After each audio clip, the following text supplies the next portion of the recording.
Gracias. Buenos días a todos y a todas. En primer lugar, no me gustan estas presentaciones porque me dan hasta vergüenza en el buen sentido de la palabra. Muchísimas gracias a la Concejalía de Igualdad, a la alcaldesa de Getafe por acogerme en Getafe, ¿no? Donde estudié hace muchísimos años en la Universidad Carlos III. Soy de Leganés, pero muy vinculada a Getafe. No me imaginaba que tantos años después de estudiar la carrera iba a estar en un juzgado de violencia, donde ya tengo una experiencia previa, pero sobre todo en el de Getafe, ¿no? Es un honor estar con todos y con todas vosotros hoy, y desde luego lo que ha dicho la alcaldesa es fundamental, ¿no? Para mí es un honor también. Conocí a alguna de las que intervienen, de mis compañeras que van a intervenir hoy, pero desde luego es un cartel de absoluto lujo y me han puesto una gran responsabilidad empezar con esta jornada que de verdad promete sumamente interesante. Bueno, pues sin más preámbulos voy a entrar en lo que supone o la mayor problemática que han tenido las mujeres que han acudido a la justicia en la denuncia cuando estamos hablando de delitos contra la libertad sexual, ¿no? Yo creo que hay que partir de una premisa fundamental, y es por qué se aprobó una ley integral de libertad sexual. Yo no voy a entrar en cuestiones políticas porque no soy política, soy jueza, pero sí supone hacer un análisis desde el punto de vista jurídico que yo no quiero dejar de hacer. Lo mismo que sucedió con la Ley de Violencia de Género, es una ley que se promulgó en el año 2004, hace más de 18 años. Es cierto que esa fue una ley que se promulgó con un amplio consenso político, pero también fue la ley que más recursos de inconstitucionalidad se promovieron, precisamente porque estableció una pena más grave cuando las agredidas, amenazadas o coaccionadas eran las mujeres por parte de sus parejas o expareja.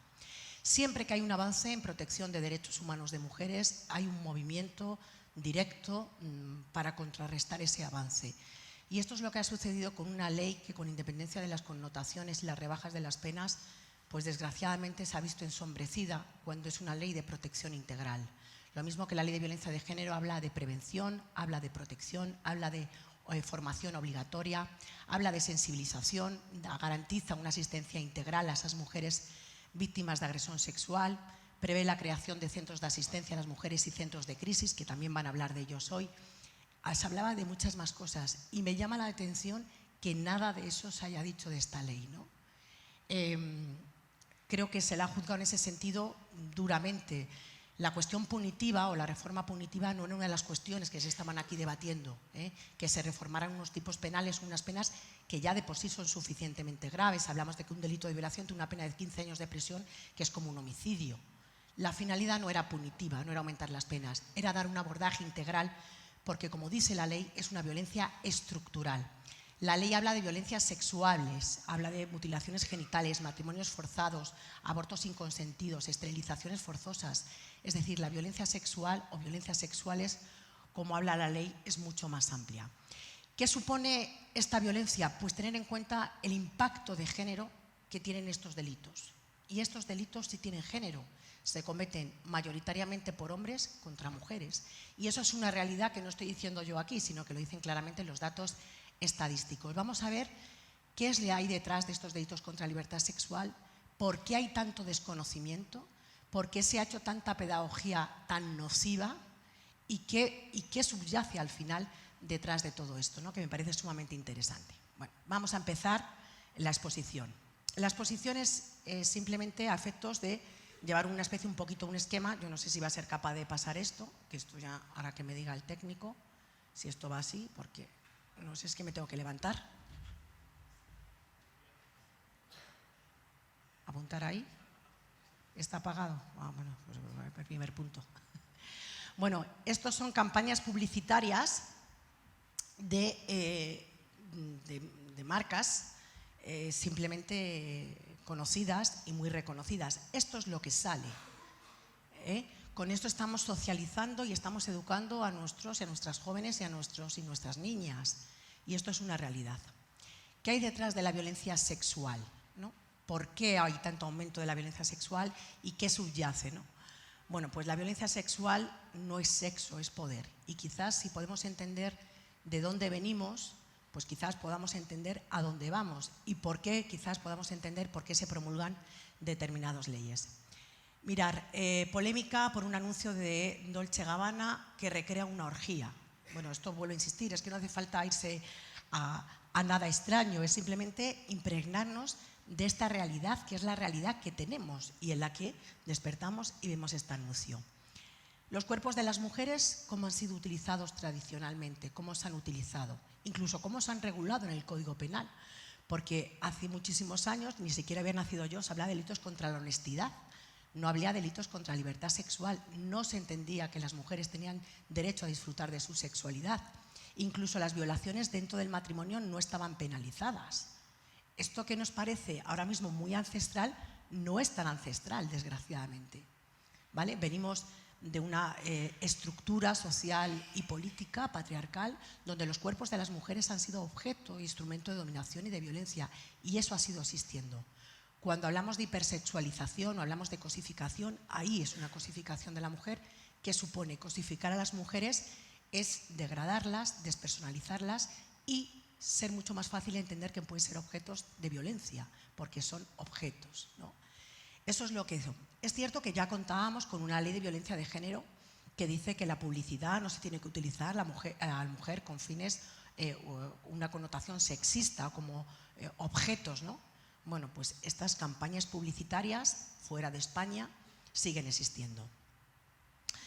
Los datos cuentan, claro que cuentan, estamos en una democracia, ¿cómo no van a contar los datos estadísticos? Y mucho. Y me remito a una macroencuesta, cuidado, una macroencuesta con un absoluto rigor que se realizó en el año 2019. Hablamos de casos encuestados, que no significa casos judicializados. Es decir, esto representa un porcentaje elevado, pero si lo comparamos con lo que llega a un juzgado, no llega absolutamente nada. Con lo cual, lo primero que me llama la atención es cuando dicen que la violencia de género, la violencia sexual es falsa o que se denuncia falsamente, cuando lo que llega son porcentajes mínimos, llega a la punta del iceberg, y cuando los datos estadísticos revelan que los datos son muy alarmantes. Mira, los agresores, el 99,6% son hombres, pero incluso cuando los agredidos sexualmente son hombres, los agresores son hombres. Evidentemente, el impacto de género que tiene este delito, que se comete por hombre contra las mujeres, nos tiene que dar ya la primera voz de alarma de qué tipo de violencia estamos abordando. ¿Que hay hombres que sufren agresiones sexuales por parte de mujeres? Sí, los habrá, yo por supuesto no los voy a negar, pero los datos estadísticos revelan que el porcentaje más alto de las agredidas sexualmente son mujeres. En los entornos familiares, fijaros, familiares y amigos desconocidos son porcentajes altísimos dentro del entorno familiar o social. Y agresiones sexuales múltiples están absolutamente en aumento progresivo. Una de las preguntas que me dicen es si realmente ahora hay más agresiones sexuales. Y yo siempre respondo que no, que agresiones sexuales ha habido siempre. El problema es que cuando hay un movimiento, en este caso feminista, como es un movimiento Me Too, que se produjo con ocasión del tema de la manada, pero que ya anteriormente en el caso Nevenka también se produjo con esta concejala del Ayuntamiento de Ponferrada, un movimiento, ¿no? Nosotras te queremos. Eso crea también transmite un mensaje a la ciudadanía y a las mujeres de que son creídas, de que no son culpabilizadas y que pueden acudir a denunciar, pese a que tenemos otro mensaje que va en sentido contrario. La violencia sexual, según los datos de la macroencuesta, representa un 8,9%, violencia sexual en la pareja, pues 1,3% según sea durante su vida o en los últimos 11 meses.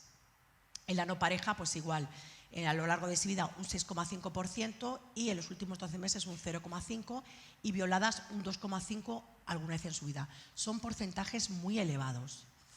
¿Cómo se percibe la violencia sexual, ¿no? Porque yo creo que esta es la parte que nosotros o nosotras tenemos que hacer un poquito de reflexión, ¿no? ¿Cuál es el grado de acuerdo? Bueno, pues la mujer que invita a los hombres a copas quiere sexo, ¿no? Esto, todas y todos los que estamos aquí, es curioso, ¿no? Porque, bueno, pues podemos ver a un hombre en un bar de copas y no genera a lo mejor ningún tipo de cuestión, ¿no? Y ver a una mujer es pues porque algo está buscando, ¿no? Porque quiere guerra.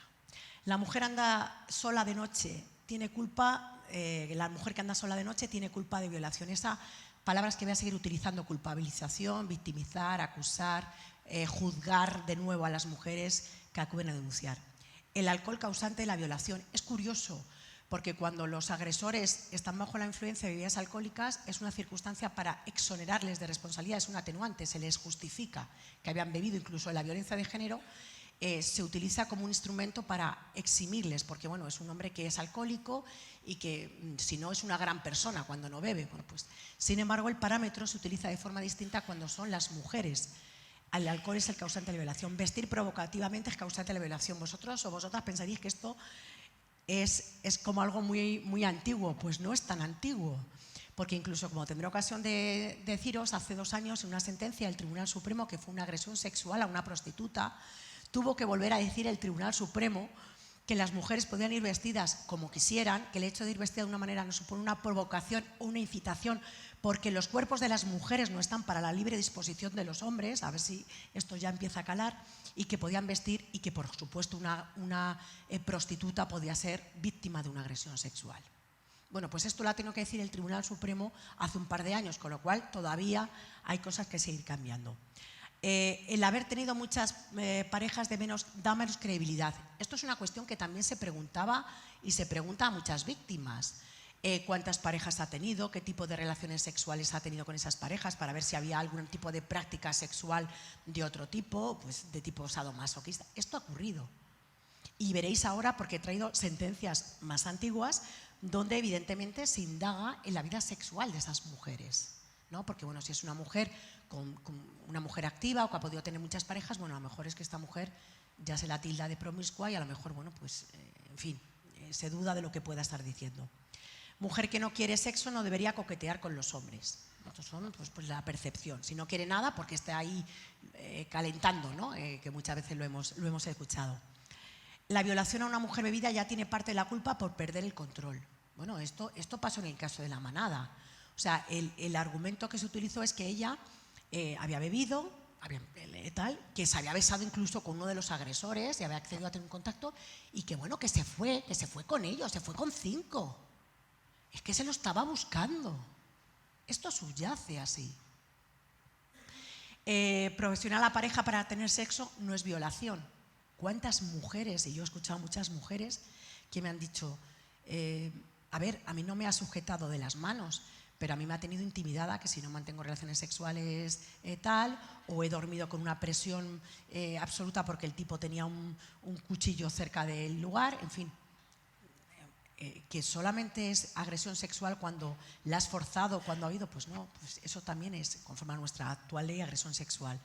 La pornografía promueve la violencia sexual. Bueno, si viene alguien extraordinario para hablar de ello es Mónica Alario, que va a hablar de la relación que existe entre pornografía y aumento de agresiones sexuales. Está absolutamente estudiado, pero lo estudia la gente que realmente, y las profesionales y los que saben de esto.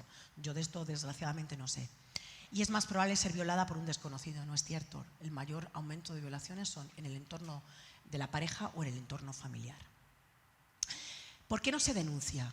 ¿No? ¿O por qué no se le denuncia la agresión? Bueno, pues la macroencuesta nos da también datos muy interesantes. Miedo al agresor, el 23,5%. La pregunta sería igualmente aplicable: ¿por qué las mujeres víctimas de violencia de género no denuncian, cuando todavía siguen diciendo que las mujeres víctimas de violencia denuncian falsamente y que existe un porcentaje de denuncias falsas? Cosa que es absolutamente incierta, y lo digo yo, que llevo muchos años en un juzgado de violencia. Por vergüenza, el 40,3%, el miedo a no ser creída, un 36,5%, y el miedo por ser menor. Claro, tenemos que tener en cuenta que cuando estamos hablando de víctimas especialmente vulnerables, pensemos en víctimas menores, pensemos en mujeres migrantes, pensemos en mujeres que además no hablan el idioma, hablemos de mujeres que tienen discapacidad, cualquier tipo de discapacidad física o psíquica. Imaginad cómo todo esto se suma, ¿no?, al carro de esa discriminación y esa situación de especial vulnerabilidad para denunciar. Una mujer normal, como entre comillas, como puedo ser yo, que vaya a denunciar a una mujer que tiene una discapacidad, que además está en una situación vulnerable, que no tiene recursos económicos, que además proviene de una familia donde, con una cultura especialmente machista, en fin, todo esto se añade. Los datos revelan que el 92% no denuncian, y todavía siguen diciendo que se denuncia falsamente violencia de género y agresiones sexuales. Las agresiones múltiples van en aumento, los dicen los datos policiales, los dicen los datos de la Fiscalía. sobre eso y bueno, a mí sí me gustaría, he tenido ocasión de escuchar a alguna psicóloga, cómo abordan el tema de las violaciones múltiples, qué hay detrás de una violación múltiple, qué hay detrás del caso de La Manada, que se autodenominaba La Manada, ¿no? Todo esto nos tiene que llevar, pues sobre todo a analizar lo que muchos y muchas seguimos teniendo, incluida yo, que son los prejuicios. Estamos invadidos e invadidas de prejuicios. Y evidentemente los prejuicios se basan en esos estereotipos, es decir, lo que la sociedad considera que es típico de hombres y mujeres. Y en eso nos hemos criado. Lo que la sociedad considera que es propio de las mujeres y los atributos que son propios de las mujeres y lo que es propio de los hombres, porque socialmente así no lo han atribuido, cuando no hay ninguna base biológica para entenderlo así. Los jueces y las juezas, desgraciadamente, no somos ajenos a estos sesgos y estereotipos de género. Y eso es una realidad. Y como siempre digo, que un profesional o una profesional de otro ámbito tenga prejuicios o estereotipos, pues es serio, pero que un juez o una jueza tenga prejuicios que además recogen en sus sentencias y en resoluciones, cuando en el voto particular de la primera sentencia de La Manada, ese magistrado, digo magistrado porque era un magistrado, no porque sea hombre, era un magistrado, dice que lo que se vio ahí fue un jolgorio, así lo dijo, y no tuvo absolutamente ningún problema en decirlo por escrito. ¿Qué está haciendo con ese sesgo, ¿no? Eso era una diversión y lo que se veía era pues, una diversión cuando era una mujer con 5 hombres en un habitáculo de menos de 3 metros cuadrados, ¿no? Él vio un jolgorio. ¿Por qué? Porque en su cabeza él tenía esa idea de lo que para él es un jolgorio. Evidentemente que discrepa radicalmente de la idea que tengo yo de un jolgorio, una relación sexual consentida. Pero bueno, eso es muy grave, porque cuando un juez o una jueza dicta una sentencia y recoge ese sesgo y ese estereotipo y está actuando con esos sesgos, está perpetuando esa situación de discriminación. Violencia es discriminación extrema, no es otra cosa. La violencia es la forma más grave de discriminación. Y aquí estamos hablando de derechos humanos, no estamos hablando de ningún tipo de ideología. Yo hablo desde el punto de vista jurídico y desde el punto de vista de la aplicación de la norma. Existen muchísimos estereotipos que a nivel judicial, imaginaros vosotros y vosotras a nivel personal, ¿no? Seguramente muchos, cuando salió el caso de La Manada, fuimos conscientes de todas esas cosas que teníamos ahí, ¿no? Pues yo no me hubiera ido, pues es que si se fue tal. Luego se hicieron muchísimos programas de televisión donde se quería vender las buenas personas que eran estos agresores, ¿no? Y todo lo contrario, se hizo un trabajo completamente distinto con la víctima. Pero es que volvió a pasar en el caso de la agresión sexual de Dani Alves y de nuevo vuelve a sacar el foco en la víctima diciendo que, ojo, que la víctima no reclamó dinero, porque si hubiera reclamado dinero, que es un derecho que tienen las víctimas que han sufrido una agresión sexual, como cualquier otra víctima de cualquier otro delito, pueden reclamar. Pero ya dijeron, ojo, que esta señora no está reclamando, a lo mejor no la tenemos que creer, porque no la mueve un móvil de dinero, ¿vale? Eso sigue sucediendo. Entonces, parece que nos vamos a sentencias muy antiguas, pero volvemos otra vez a un retroceso, que eso también lo ha dicho la alcaldesa aquí, como un retroceso que a veces nos pone un poco, o a mí me pone por lo menos los pelos de punta, ¿no? Para luchar, desde luego, tenemos que tener estos estereotipos que judicialmente se han traducido incluso en resoluciones y en sentencias. Dice, para que haya violación, es necesario que la víctima presente lesiones anales o de defensa. Yo creo que aquí, y bueno, vienen profesionales del esto, bueno, es que si no hay ninguna lesión, bueno, ni tampoco hay ninguna lesión de que se ha defendido, ningún hematoma. Yo lo hablo desde el punto de vista judicial, ¿no? O sea, viene una víctima, viene el parte médico forense, o en este caso un informe del servicio de urgencias, por la ginecóloga en este caso, y pone no lesiones objetivables, no hay nada, y ya bueno, en fin, algo habrá dejado, ¿no? Si la ha violado, alguna huella habrá dejado. Pues no, los porcentajes más altos de agresiones sexuales no tienen ningún tipo de lesión física, psicológicas muchísimas. Otra cuestión también que sería objeto de debate, ¿no? Las escasas indemnizaciones que se reconocen a las víctimas de agresiones sexuales. Estamos hablando de indemnizaciones en torno a los 3.000 o 4.000 euros. Es curioso que tengamos baremos indemnizatorios para los accidentes de tráfico, es decir, cualquiera de vosotros o vosotras tenéis un accidente de tráfico y perdéis el incisivo canino y está claramente baremado lo que te tienen que pagar por la pérdida del incisivo en el accidente de tráfico. Ahora, una mujer sufre una agresión sexual y aquí no hay ningún criterio objetivable para determinarlo. Se aplica el baremo. Estamos hablando de cuerpos de las mujeres. Evidentemente, una víctima de un robo que va por la calle y le roban el bolso es una víctima y su patrimonio, por supuesto, y es una víctima también. Pero aquí no estamos hablando de una cartera ni de un móvil, estamos hablando de cuerpos de las mujeres. ¿De acuerdo? Entonces, es importante tenerlo en cuenta. La víctima de agresión tiene que encontrarse anímicamente deshecha. Esto es muy bueno, en los juzgados es muy bueno, porque hay un perfil de víctima idónea. Y la que no es víctima idónea, no. Entonces, como pasa también con las víctimas de violencia de género, si tú llegas, yo llego hoy a un juzgado y digo que he sufrido una agresión sexual, estoy convencida que ya diríamos, esta mujer viene así, arreglada, vestida, no la vemos especialmente afectada, no la vemos deshecha, no la vemos llorando, no la vemos con el pelo y sin capaz o temblando. Hay un perfil de víctima idónea y hay un perfil de víctima que en el imaginario social entendemos que es propio, ¿no? Bueno, pues no es cierto. Es decir, hay víctimas que sufren a nivel psicológico, se va a hablar de ello, lo que se llama el entumecimiento emocional. Yo he tenido víctimas de agresión sexual y víctimas de violencia de género que relatan los hechos, y hechos muy graves, con una absoluta frialdad que cualquier persona que no entendiera diría, esta señora es mentira, porque esta mujer tiene que estar afectada, tiene que estar llorando, tiene que estar deshecha. Bueno, pues no, eso es una reacción de la propia situación de estrés que sufren muchas mujeres, lo que se llama el entumecimiento emocional.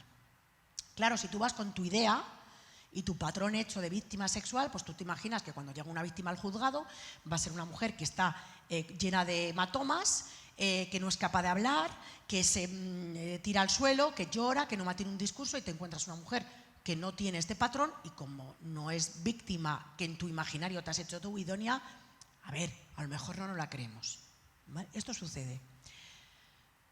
Solamente son víctimas de violencia hombres y mujeres que son atractivos. Pues otro estereotipo, a lo mejor está muy superado, pero no es. A veces han dicho, bueno, a esta ¿quién la va a violar? Es que eso es real. Bueno, pues eso es lo que muchos y muchas tenemos o teníamos o vamos superando, ¿no? Que son como estereotipos muy burdos, pero tenemos que partir de esos para poder ir profundizando más en el resto. Las víctimas de violencia sexual, y aquí se va a hablar, tienen muchísimas reacciones. Bueno, no seré yo, hay algunas que reaccionan y luchan, piden ayuda, pero a cuántas mujeres en los interrogatorios que se practicaban en los juzgados se les preguntaba, ¿pero usted gritó? ¿Pero cuánto gritó? ¿Pero usted pidió auxilio? ¿Pero usted se levantó? Es decir, se las exigía o se las exige comportamientos heroicos. Bueno, hay mujeres que tienen una petición de defensa, pero ¿cuántas mujeres? Yo estoy convencida que sería absolutamente, me quedaría bloqueada, sería incapaz de moverme, porque esos son mecanismos que cada víctima, bueno, lo van a explicar aquí bien, es distinta, ¿no? Otra de pasividad. Y luego hay víctimas que buscan el acercamiento por miedo a que les pueda suceder algo, incluso buscan la confianza con el agresor. Estos son comportamientos que están estudiados por la psicología. Bueno, como una imagen vale más que 1000 palabras. Esto lo traigo porque muchos y muchas de aquí no habíais ni nacido, ¿no? con esa sentencia, ¿no? del Tribunal Supremo, la famosa sentencia de la minifalda. ¿Pero por qué la traigo? Porque desgraciadamente hace 2 años el Tribunal Supremo nos vuelve a decir que, por favor, si a alguien le quedaba duda, que las mujeres podemos vestir como nos dé la gana, y que eso no es ninguna invitación a que dispongan en contra de nuestra voluntad de nuestro cuerpo, si a alguien le quedaba absolutamente claro. Ahora el discurso es todo lo contrario y completamente antipedagógico, que si hay que firmar un contrato por escrito, que si hay que hacer no sé qué, y estas cuestiones que yo tengo un hijo de 13 años y hasta me las plantea. Digo, pero vamos a ver, hijo, que vamos a tener en cuenta que no sabemos cuándo una relación sexual es consentida o no. Realmente todos y todas las que estamos aquí no sabemos cuando hay una relación sexual. Pero es que si alguien tiene alguna duda, por favor que pregunte. Pero es que ya no vale el que yo, cuando era un no, en realidad era un sí. Está diciendo que no, pero en realidad era un sí. No. Uno, sea hombre o mujer, cuando tiene una relación sexual con otra persona, tiene que saber que esa relación sexual es consentida antes y durante. Y si tiene duda, pregunte. Ya no vale el yo creía que sí. La ley no habla de que haya que firmar ningún contrato y estas chorradas que se han dicho sin saber lo que es la ley. La ley lo que está diciendo es que que el centro es la libertad sexual de las mujeres y que ya no vale que yo creía que sí.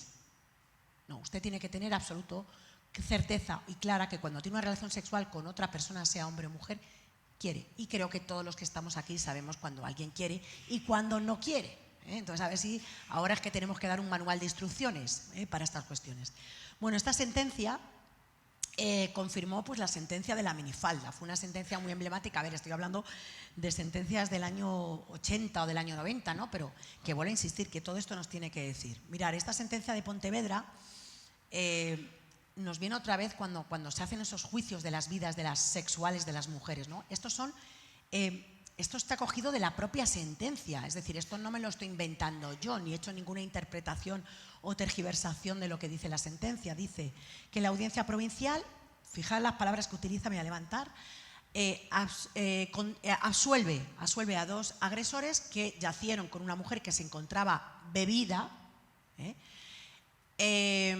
y la abandonaron en un bosque. La sala, los jueces y las juezas argumentan que se trata de una chica casada, aunque separada, y por eso con experiencia sexual. O sea, ella ya sabía dónde estaba, no era una mujer virgen que no sabía dónde se encontraba. De vida licenciosa, de vida sospechosa, que carecía de domicilio fijo y que estaba sola en una discoteca. Y que se sentó además en el coche con los dos tipos y dice, en disposición de ser usada sexualmente. Esto lo dice la sentencia. ¿Vale? Vamos a la manada. ¿Vale? La manada es un punto de inflexión, no solamente por el movimiento que se produce, el movimiento Me Too, que ya había habido casos también anteriores, sino porque produce una revuelta social y que salgan a la calle hombres y mujeres exponiendo lo que estaba sucediendo con este tipo de agresiones sexuales. ¿Cómo podemos entender que los distintos tribunales llegaran a soluciones distintas cuando los hechos eran los mismos? Y cuando los hechos probados, estos son los hechos probados de la sentencia. Esto nunca se puede tocar. Esto es intocable. Es decir, los tribunales que luego revisan esas sentencias, esto no lo pueden tocar. Bueno, pues ¿cómo explicamos que hubo que llegar al Tribunal Supremo para que dijera que fue agresión sexual, que en primer lugar se dijo que no y que incluso en un voto particular se dijo que lo que se vio fue un jolgorio? Hasta que llega al Tribunal Supremo, eso sí, víctima que paga el procedimiento. La nueva ley de violencia con garantía integral habla del derecho a la asistencia jurídica gratuita. Estas víctimas no la tuvieron.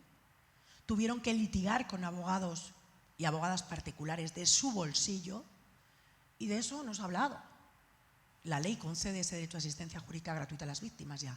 Esas mujeres no tendrían que haberse endeudado y haberse empobrecido, muchas de ellas, por llegar hasta un Tribunal Supremo, que eso vale mucha pasta, os lo digo yo, mucho, para llegar ahí. Y con los mismos hechos, porque aquí nadie tocó eso. Uno decía que era abuso, porque no había habido violencia, intimidación, esa es la discrepancia que había jurídica, y el Tribunal Supremo dijo que sí hubo violencia y que por tanto era agresión sexual, la pena era más grave.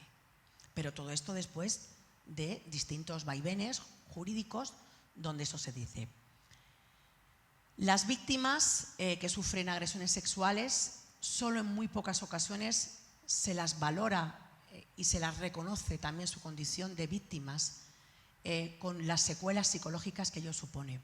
La ley actual, la Ley de Garantía Integral de Libertad Sexual, también habla de una cosa muy interesante que tampoco se ha dicho, que es cómo regula la reparación a las víctimas.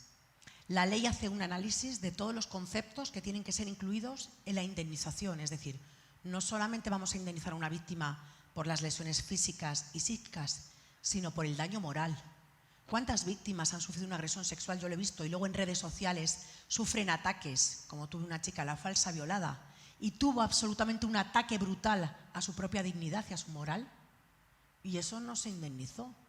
¿Cuántas víctimas dejan de estudiar? ¿Cuántas víctimas dejan de tener un trabajo? Y eso no se las reconoce ni se lo cuantifica. Ya, es decir, y esa pérdida de oportunidades, mujeres que paran su vida, dejan sus estudios, sus trabajos, hasta que puedan recuperarse si se recupera. Eso no estaba contemplado y ya está contemplado. El lucro cesante, es decir, los beneficios que tú dejas de obtener, el daño social está incluido en la ley. Se prevé un fondo de garantía para garantizar las indemnizaciones. Luego habrá que dotarlo presupuestariamente. Bueno, eso ya será otra batalla, pero está reconocido. Si esa víctima no recibe una indemnización por parte del autor porque es insolvente, hay un fondo que va a responder a esa víctima. Pero de todo eso no se ha hablado y eso está recogido en la ley. Entonces, me parece interesante.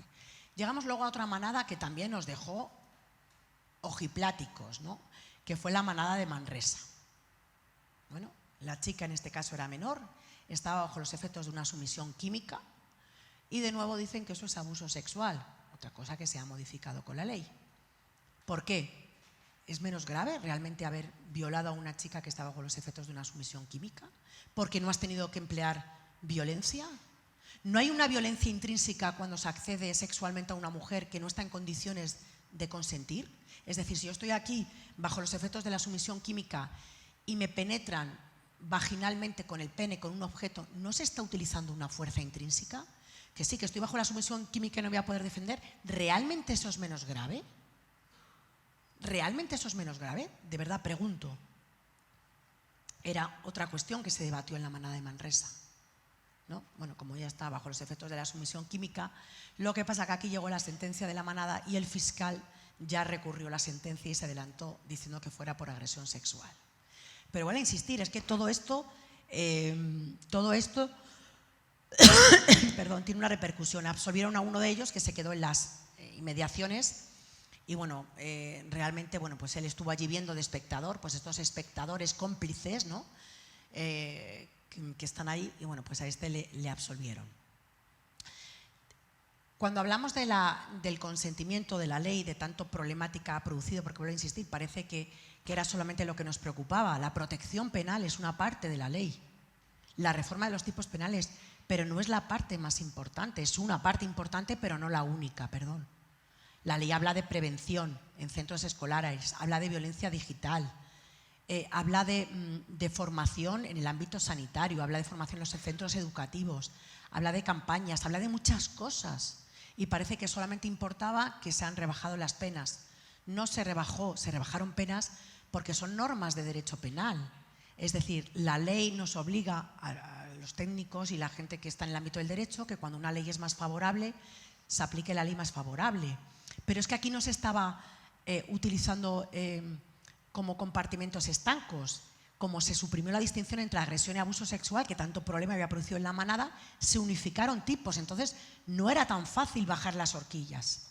Pero bueno, parecía que esto era en bloque y que lo que en realidad quería es que los agresores sexuales salieran a la calle. Cualquier norma que introduce una reforma al Código Penal, introduce norma más favorable, el derecho de retroactividad nos aplica aplicar la más favorable. Pero es que eso lo establece la Constitución y el derecho penal. Es que esto no admitía discusión. Que no se preveyó, que podía verse bien, pero vuelvo a insistir, esa ley se vio por el Ministerio de Igualdad, se valoró por el Ministerio de Justicia y era una consecuencia que incluso se vio de lejos. Pero la finalidad no era punitiva, que los tipos penales ya son altos, muy altos. La finalidad era la protección integral, que es lo que se ha pretendido y ahora se va a hablar de eso. Pero bueno, vuelvo a insistir, el Convenio de Estambul habla de un consentimiento. ¿Qué pasa? Que pasábamos de esos cuerpos de las mujeres, que eran meros objetos, ¿no?, a indagar y poner el centro en la libertad sexual de las mujeres. Las mujeres éramos también y somos sujetos que tenemos derecho a disfrutar de nuestra libertad sexual. Pero es que esa libertad sexual que ahora vosotros que sois y vosotras tan jóvenes lo veis tan claro, no ha sido así. Porque esta violencia estructural arranca de una violencia de hace muchos años, de una desigualdad de hace muchos años, que ahora se está intentando, pues lógicamente, avanzar, pero partimos de eso. El Convenio de Estambul habla de que el punto es el consentimiento, como libre manifestación, es decir, hay que estar suficientemente claro que esa libertad sexual, el centro es que las mujeres tienen que consentir porque somos dueñas de nuestra sexualidad. Algo que ahora parece muy obvio, pero vuelvo a insistir, lo que es tan obvio ahora no lo ha sido hace muchos años.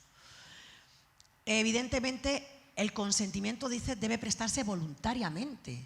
No es un no, bueno, está diciendo no, en realidad es un sí, porque tampoco me ha dicho, como en la manada, tampoco había ningún gesto que nos hiciera pensar que no.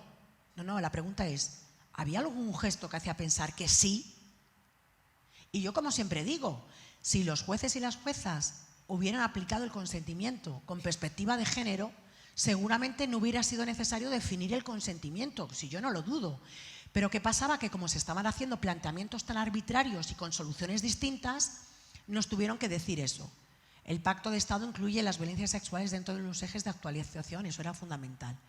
Y esta ley del sí o sí tiene respaldo en el derecho comparado. Ya hay códigos del derecho comparado que recogían esta forma de definición del consentimiento. Es que esto no nos hemos inventado nada nuevo, no somos tan pioneros. Y la finalidad no es preguntar a las mujeres si se resistieron y cómo se resistieron, que es lo que se las hacía, es si consintieron y cómo consintieron. Y eso supone un cambio aquí mucho más profundo de lo que parece a nivel técnico. Esto no es una cuestión de, ahora sí tengo que firmar un contrato. No, esto no va de esto. ¿Vale? ¿Y qué dice el Código Penal? Que solo se entenderá que hay consentimiento cuando se haya manifestado libremente, no dice por escrito. Esto es el Código Penal. Aquí no dice que hay que firmar ningún contrato ni hacer un consentimiento, pero que las circunstancias expresen de manera clara que había una voluntad a mantener ese contacto sexual. Y vuelvo a insistir, el que tenga o la que tenga dudas, que pregunte. Y no vale el creo que sí.